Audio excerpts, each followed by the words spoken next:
Hello dear student, welcome to our channel Economics Study Point. Today I will discuss investment criterion in the developing country. There are several investment criterion in the developing country. Today I will discuss leading sector criterion. Leading sector criterion.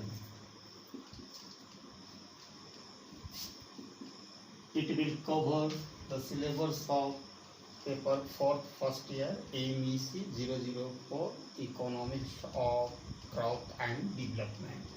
ठीक है, तो आज हम लोग investment criterion in developing country में के बारे में अध्ययन करेंगे, जिसमें लीडिंग फैक्टर क्राइटेरियन, ऐसे बहुत सारे क्राइटेरियन हैं, तो time to time I will make video on that, तो इस पर हम लोग डिस्कस करेंगे। तो सबसे पहले आपको ये बता दें कि जो लीडिंग सेक्टर क्राइटेरियन का जो पुट फोर्थ किया गया था W. रोस्टो, ठीक है, जो अपने इकोनॉमिक्स स्टेज में इसको प्रस्तुत किया गया। So this criterion, that is leading sector criterion, has been put forth by, has been developed by W. Rostow in his stage of economics development. Okay, he divided various sector of economics in three categories. ठीक है, तीन ये category में बांटा था। पहला category हो गया primary growth sector, primary growth sector. दूसरा था सप्लीमेंट्री ग्रोथ सेक्टर।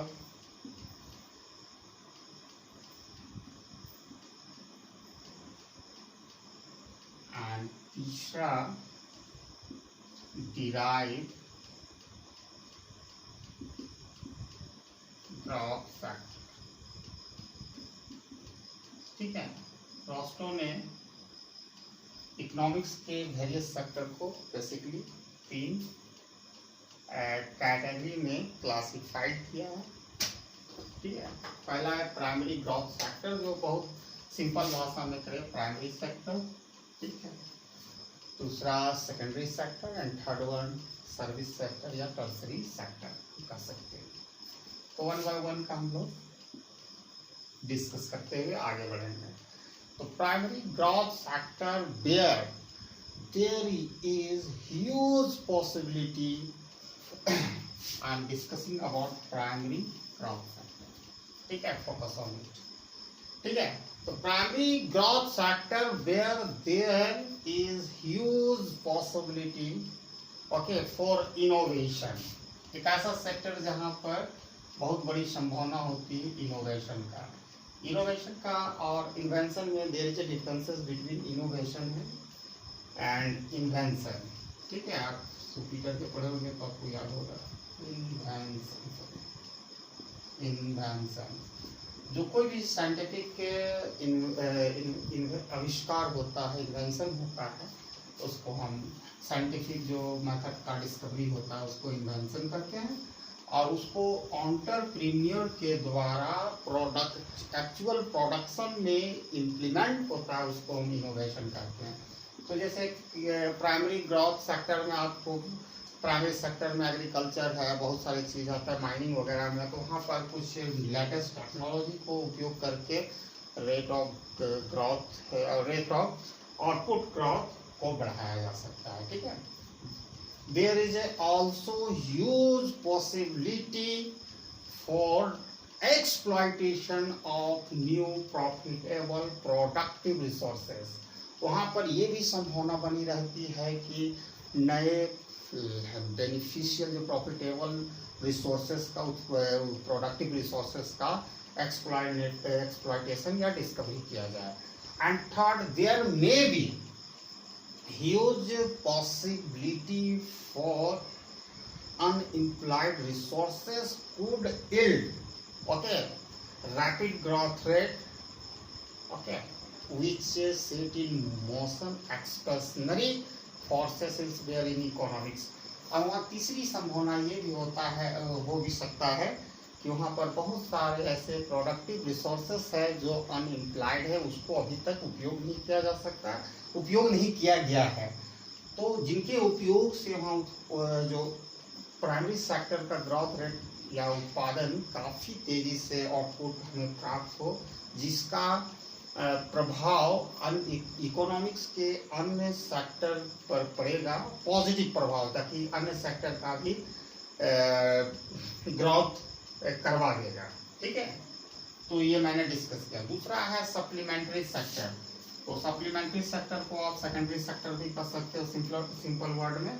तो supplementary growth sector, there rapid growth occur in direct response to growth rate of primary growth sector। यहाँ पर सप्लीमेंट्री ग्रोथ सेक्टर का ग्रोथ है जो completely डिपेंड करेगा primary growth sector का। There is a several reason behind it because supplementary sector could get input, okay, could get input from the primary growth sector। जैसे कि हम लोग जानते हैं सेकेंडरी सेक्टर में जो इनपुट होगा वो कहाँ से आएगा, इस सेक्टर से आएगा, प्राइमरी सेक्टर से आएगा। ठीक है, तो in simple word we can say it supplementary growth of supplementary sector completely depend upon the growth rate of primary growth sector। And third one is a derived sector। Actually the growth rate of derived growth sector completely depend upon the development and growth rate of primary sector and supplementary sector। In other words, derived growth sector, okay, derived growth sector, growth rate of derived growth sector depend upon the growth rate of total real income। कैसे बढ़ेगा total real income, जब ये दोनों sector का विकास से ही संभव है। It is possible for advancement of primary sector and supplementary growth sector. ठीक है, ठीक है, population growth and other variable, ठीक है, जो बदल सकता है वेरिएबल पर भी डिपेंड करता है डिराइव्ड ग्रोथ सेक्टर। ये तीनों सेक्टर का मैंने अभी तक प्रेजेंटेशन प्रस्तुत किया। इसके बाद हम लोग आते हैं कि उन्होंने एक्सप्लेनेशन किया है सिद्धांत का, कैसे ये वर्क करता है। ठीक है, हाउ इट वर्क्स, एक्सप्लेनेशन। जो overall growth is based on direct and indirect consequences of direct and indirect consequences of rapid growth in certain key sector। Certain key sector, I mean to say that there are fundamental sector of an economics। कुछ sector होते हैं, की sector होते हैं जो बहुत ही fundamental होते हैं, महत्वपूर्ण होते हैं, वहाँ पर किया है। तो basic condition for qualifying to be key sector is that there must be a large effective demand for their product। ऐसा सेक्टर को हम की सेक्टर को आइडेंटिफाई कर सकते हैं जो अपने प्रोडक्ट का इफेक्टिव डिमांड को इनलार्ज कर सके, बढ़ा सके है। दूसरी पॉइंट है they should have production function of higher productivity. उनके पास ऐसा प्रोडक्शन फंक्शन हो जिसकी हम मतलब कर सकते हैं, जिसकी उत्पादन क्षमता the capacity to produce maximum हो, so that it lead to increase per head output, मतलब जिससे प्रति व्यक्ति उत्पादन में वृद्धि हो सके। ठीक है, this should also generate maximum of reinvestable surplus। Reinvestable surplus could be put into productive investment।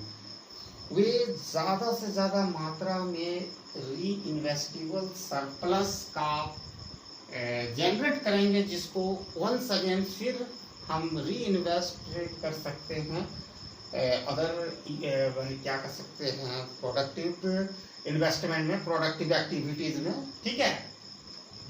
They should set up a chain of effective demand for other product coming from other sector, ठीक है। वो इनमें इस जो जब हम ये करेंगे री इन्वेस्टिबल सरप्लस, तो एक chain of effective demand create होगा, जनरेट होगा, ठीक है। तो वो अदर सेक्टर के भी प्रोडक्ट का इफेक्टिव डिमांड बढ़ाएगा and also generate external economics which turn industrialization into automatic and cumulative process।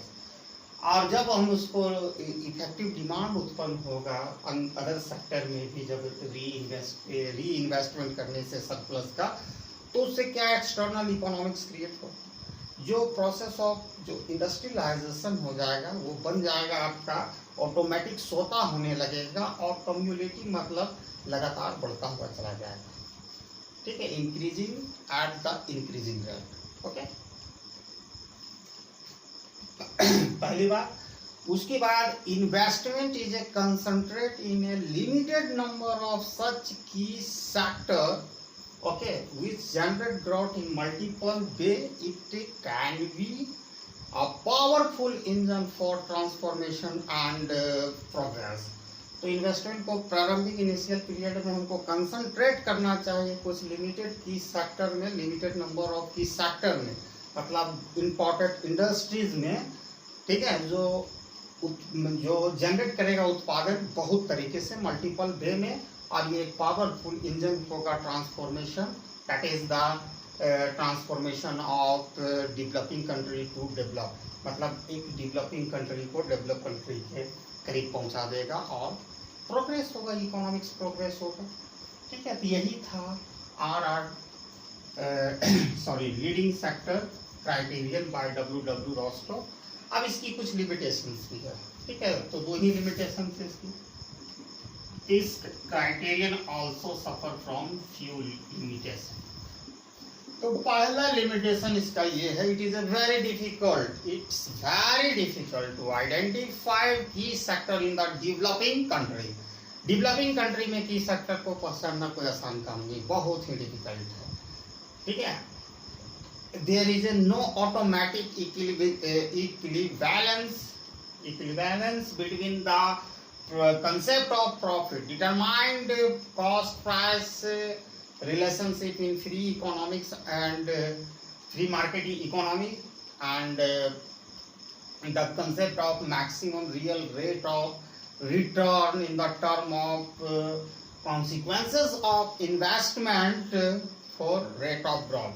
क्योंकि यहाँ पर कोई इक्वालिटी नहीं है, ऑटोमेटिक स्वतः स्थापित हो जाता है कि जो एक फ्री इकोनॉमिक्स में जो हम प्राप्त करते हैं क्या कहते हैं प्रॉफिट, जो कॉस्ट प्राइस के बेसिस पर हम प्रॉफिट का जो अवधारणा है, जो कंसेप्ट है निर्धारित होता है फ्री इकोनॉमिक्स में, ये एक अलग बात हो गई। लेकिन दुनिया में फ्री इकोनॉमिक्स ही नहीं है, दूसरा भी इकोनॉमिक्स है, कैपिटलिस्ट इकोनॉमिक्स है और क्या मिक्स इकोनॉमिक्स है। ऐसे थियोरेटिकली दो तरह की इकोनॉमिक्स होता है, कैपिटलिस्ट और socialist, but practically only one economics होता है, मिक्स्ड इकोनॉमिक्स। बट मतलब मात्रा जो प्राइवेट सेक्टर का सभी इकोनॉमिक्स में वैरी करता है। जैसे आप अमेरिका में वहाँ पर प्राइवेट सेक्टर का मान के चलिए 80% मात्रा, तो ये चाइना में उससे कम होगा 40% मात्रा। इंडियन इकोनॉमी में भी आप ले सकते हैं इसकी मात्रा लगभग अराउंड 50-50 पहले था, अभी थोड़ा सा नई सरकार ने 60-70 कर दिया, अलग बात है, ठीक है। तो दोनों में कोई कोऑर्डिनेशन नहीं बन पाता है, क्योंकि आपका फ्री इकोनॉमिक्स में प्रॉफिट मोटिव से कार्य होता है, ठीक है। मिक्स क्यों फ्री इकोनॉमिक्स इसलिए आपको करना पड़ रहा है, क्योंकि 80% factor of production are owned by the private player. लेकिन मिक्स इकोनॉमिक्स में दोनों का होता है, प्राइवेट प्लेयर और गवर्नमेंट जो पब्लिक के कर सकते हैं सेक्टर, दोनों तरह की इंडस्ट्रीज का को एग्जिस्टेंस होता है, ठीक है, साइमल्टेनियसली। तो यहाँ पर जो वास्तविक जो रेट ऑफ रिटर्न निर्धारित होता है, ठीक है, वास्तविक जो rate of rate of return स्थापित होता है इन्वेस्टमेंट करने के फलस्वरूप ग्रोथ रेट के लिए, दोनों में कोई संबंध नहीं होता है। आप जब वास्तविक रेट ऑफ, देखिए आप इकोनॉमिक्स, यहाँ पर अकाउंटिंग जो ग्रोथ रेट होगा, अकाउंटिंग ग्रोथ रेट, और एक होता है इकोनॉमिक्स ग्रोथ, ठीक है। तो हम अकाउंटिंग ग्रोथ रेट सिर्फ हम यहाँ पर प्राइवेट जो बेनिफिट हो रहा है उसको इंक्लूड कर रहे हैं, ठीक है, प्राइवेट बेनिफिट एंड कॉस्ट। लेकिन इकोनॉमिक्स हम क्या कर सकते हैं, इकोनॉमिक्स हम प्रॉफिट में दोनों चीज यहाँ या रिटर्न में हम दोनों चीज को कैलकुलेट करते हैं, ठीक है। Private and social benefit as well as private cost and social cost. जैसे मान के चलिए अकाउंटिंग का मतलब ये हो गया कि आप फैक्ट्री आप कहीं पर सेटअप किए, तो आपने जितना इन्वेस्टमेंट किया ये प्राइवेट कॉस्ट आपका, और आप उससे जो लाभ कमाए हो वो मैंने profit, you are earning profit, that is the personal benefit या प्राइवेट बेनिफिट कह सकते हैं। लेकिन वो फैक्ट्री वहाँ पर पोल्यूशन क्रिएट कर रहा है वाटर में, एयर में, ये एक social cost you are imposing on the people living near by your factory, ठीक है। तो उसको ये अकाउंटिंग कॉस्ट वो कवर नहीं करता है, जो इकोनॉमिक्स कॉस्ट में ये दोनों रिफ्लेक्ट होता है। दूसरा लिमिटेशन है, it is a very difficult to measure, it is a very difficult to measure total impact of an investment, okay, because several factors, several element like external economics, impact on a skill and attitude etc involved in it are amenable to measurement। मतलब इसमें कुछ ऐसे factor element होते हैं जो सबसे पहले overall जो हम इन्वेस्टमेंट करते हैं, ठीक है, उसकी प्रभाव को हम माप नहीं सकते, इम्पैक्ट को हम ओवरऑल माप नहीं सकते, क्योंकि उसमें कुछ ऐसे फैक्टर शामिल होते हैं, इंक्लूडेड होते हैं, जिसकी मेजरमेंट करना असंभव होता है, क्योंकि उसका प्रभाव को मापना it is very difficult to measure, ठीक है, क्योंकि because they don't leave any explicit impact on society and on economics. मतलब वो कोई स्पष्ट तरह से वो प्रभाव नहीं छोड़ते हमारे इन्वेस्टमेंट करने के बाद जो इकोनॉमिक्स में पड़े। तो ये दो लिमिटेशन के साथ लीडिंग सेक्टर क्राइटेरियन मैं समाप्त करता हूँ। और I request you, if you come first time, please subscribe my channel with pressing bell icon for all notification. And if you are interested to pay and help us financially for better growth of our channel, and if you are interested, you need to click the description button of this video where you can get link how to do thing, okay। अगर आप लोग को interest है, तो अगर आप financially हमें help करना चाहते हैं तो डिस्क्रिप्शन में इसका लिंक दिया गया है, आप क्लिक कर सकते हैं और हमें हेल्प करके आप मोटिवेट कर सकते हैं, so that I will be able to make more video on paper 4 MEC 004 economics of growth and development. And thanks for watching my video till end. जय हिंद।